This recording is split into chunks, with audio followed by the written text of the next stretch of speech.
Hello everyone, इस video में simplification के बहुत सारे टिप्स आपके लिए लेकर आया हूँ, इसलिए वीडियो को अंत तक जरूर देखें, कारण प्रत्येक ट्रिक एग्जाम के लिए बहुत ही ज्यादा इंपॉर्टेंट है।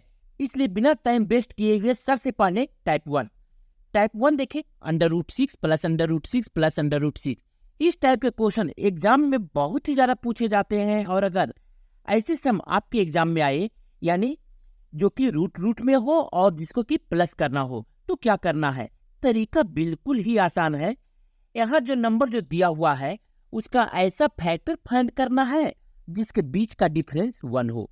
यहाँ देखिए नंबर 6 दिया हुआ है, 6 का फैक्टर हम फाइंड करते हैं 1 और 6, लेकिन दोनों के बीच का डिफरेंस जो है 6 - 1 = 5, ये 1 नहीं है, इसलिए इसको हम चूज नहीं कर सकते। अगेन 6 का फैक्टर निकालते हैं 3 और 2, 3 × 2 = 6। यहाँ देखिए 3 और 2 के बीच का डिफरेंस अगर 3 - 2 करते हैं तो ये 1 होगा। अब क्वेश्चन को ध्यान से देखें, यहाँ प्लस है, इसलिए यहाँ पर हम बिगर फैक्टर 3 और 2 में से जो बड़ा है उसको हम लेंगे। 3 और 2 में बड़ा कौन है? 3 है, इसलिए आंसर यहाँ पर 3 हो जाएगा। अब सेकेंड एग्जाम्पल देखें, 12 का फैक्टर निकाले, 12 का फैक्टर हो जाएगा 2 और 6, लेकिन 6 - 2 = 4, इसलिए इस फैक्टर को हम चूज नहीं कर सकते हैं। दूसरा फैक्टर निकालते हैं 12, 4 × 3 = 12, 4 - 3 = 1, और 4 और 3 को हम यहाँ पे चूज करेंगे, कारण 4 और 3 के बीच का डिफरेंस 1 है। अब यहाँ ये देखना है कि 4 और 3 में बिगर नंबर कौन है, कारण यहाँ पे रूट और रूट के अंदर प्लस का साइन दिया हुआ है, तो 4 और 3 में 4 बिगर नंबर है, इसलिए इनसे 4 हो जाएगा। अब आप वीडियो को पॉज कर साथ में आप भी बनाते चलिए।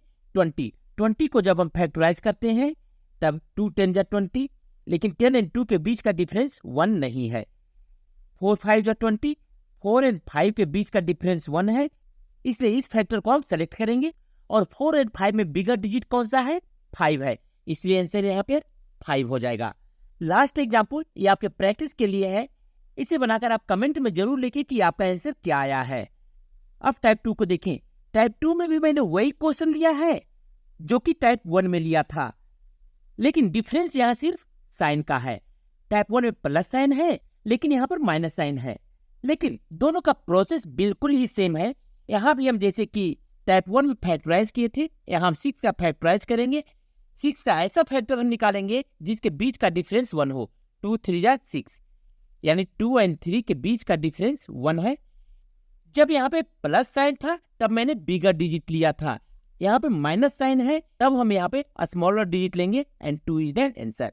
आपको सिर्फ यही ध्यान रखना है कि रूट में इस टाइप का प्लस और माइनस हो, साइन अगर प्लस का हो तब हम बिगर डिजिट लेंगे, और अगर साइन माइनस का हो तब हम स्मॉलर डिजिट लेंगे।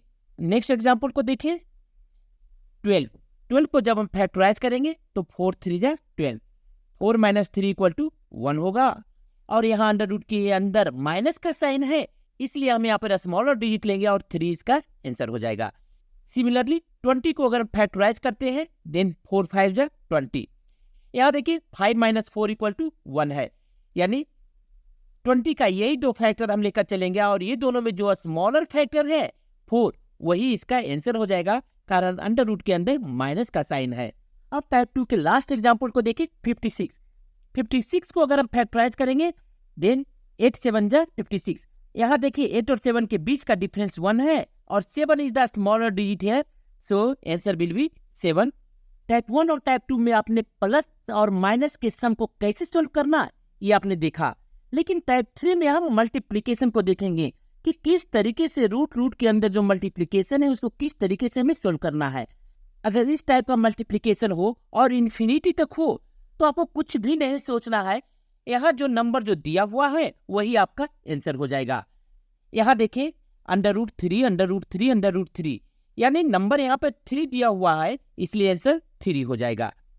यहाँ अंडर रूट के अंदर 5 है, इसलिए आंसर 5 हो जाएगा। अंडर रूट के अंदर 7 है, इसलिए आंसर 7 हो जाएगा। अंडर रूट के अंदर 11 है, इसलिए आंसर 11 हो जाएगा।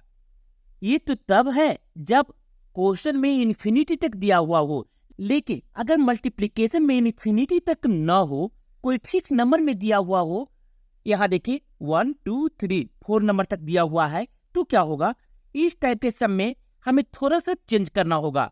सबसे पहले यहाँ नंबर देखना है, नंबर क्या है 3 है। अब चेक करना है कि यह स्क्वायर रूट में है, क्यूब रूट में है, फोर्थ रूट में है, किस में है। यहाँ ये स्क्वायर रूट में है, इसलिए नंबर के पावर में हम बाय 2 लिखते हैं।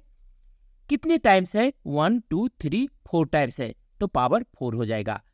एंड न्यूमरेटर में यहाँ 2 टू द पावर 4 है, इसलिए 2 to the power 3 plus 2 to the power 2 plus 2 to the power 1 plus 2 to the power 0 लिखेंगे।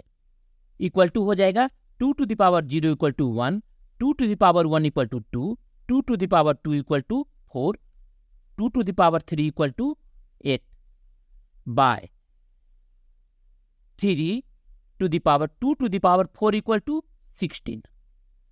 अब हम सबको प्लस कर देते हैं, तब ये हो गया 3 to the power 1 plus 2 3 plus 4 7 plus 8 15, 15 by 16 हो जाएगा। उम्मीद है आप समझ गए होंगे, लेकिन चले 1 मिनट के लिए मान लेते हैं कि आपको समझने में दिक्कत आ रही हो, आप नहीं समझ पा रहे हैं।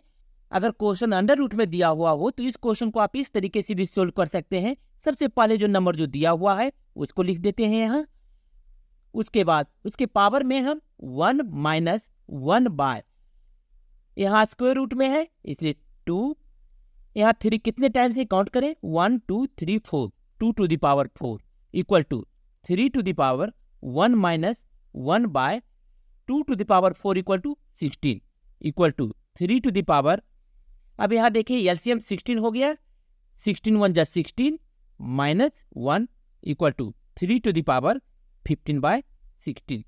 यानी दोनों में से किसी भी तरीके से आप इसे सोल्व करेंगे, मैक्सिमम 5 to 10 सेकेंड में आप इसे सोल्व कर लेंगे। अब इसी टाइप का दूसरा सम देखते हैं, under root 5 into under root 5 under root 5 under root 5। अगर ये इन्फिनिटी तक न होता, ओनली यहीं तक होता, तो इसका आंसर क्या हो जाता 5 to the power 1 minus 1 by, यहाँ अंडर रूट में है इसलिए 2 to the power 1 2 3 4 equal to 5 to the power 1 minus 1 by 16 equal to 5 to the power 16 1 जा 16 minus 1 by 16 equal to 5 to the power 15 by 16। अगर आपको ये मेथड समझ में आया हो तो under root 7 under root 7 under root 7 equal to क्या होगा, and under root 11 under root 11 under root 11 equal to क्या होगा, कमेंट में आप इसे जरूर लिखें। अब इसी सम को थोड़ा आगे की ओर एक्सटेंड करते हैं, कारण कभी कभी एग्जाम में इस टाइप का भी क्वेश्चन दे देता है, cubic root 5 cubic root 5 cubic root 5 cubic root 5 equal to क्या होगा। यहाँ देखिए क्यूबिक रूट में है और नंबर यहाँ क्या है 5 है। सबसे पहले हम नंबर को लिख लेते हैं 5, क्यूबिक रूट में है इसलिए पावर में बाय 3 लिखते हैं। ये कितने टाइम्स आया है 1 2 3 4, तो पावर यहाँ पर 4 हो जाएगा। और इसके न्यूमरेटर में 3 टू द पावर 3, 4 से 1 कम, यानी 3 to the power 3, 3 to the power 2 plus 3 to the power 1 plus 3 to the power 0 equal to 5, 3 to the power 4 equal to 81, 3 to the power 3 equal to 27 plus 3 square equal to 3 3 जा 9, 3 to the power 1 equal to 3 and 3 to the power 0 equal to 1 equal to हम लिख सकते हैं 5 to the power 1 plus 3 4 plus 9 13 plus 27 40 by 81। Type 3 को ही कभी कभी exam में इस तरीके से पूछ दिया जाता है, 3 to the power 1 by 2 into 3 to the power 1 by 4 into 3 to the power 1 by 8 into 3 to the power 1 by 16 into 3 to the power 1 by 32 up to infinity. अगर ऐसा सम हो तो सिर्फ और सिर्फ ये स्टूडेंट को कंफ्यूज करने के लिए दिया जाता है, कारण जनरली स्टूडेंट जो है इस टाइप के फार्मूले को याद कर रखते हैं। लेकिन अगर आपके एग्जाम में ऐसा हो जाए तो जो नंबर जो दिया हुआ है वही आपका आंसर हो जाएगा। यहाँ देखिए 3 दिया हुआ है इसलिए आंसर 3 हो जाएगा, यहाँ 5 दिया हुआ है आंसर 5 होगा, यहाँ 7 दिया हुआ है आंसर 7 हो जाएगा। उम्मीद करता हूँ कि आपको समझ में आ गया होगा। फिर भी अगर कोई डाउट हो तो कमेंट में जरूर लिखिएगा, कारण आपका कमेंट जो है मुझे वीडियो बनाने के लिए बहुत ही ज़्यादा मोटिवेट करता है। Thank you.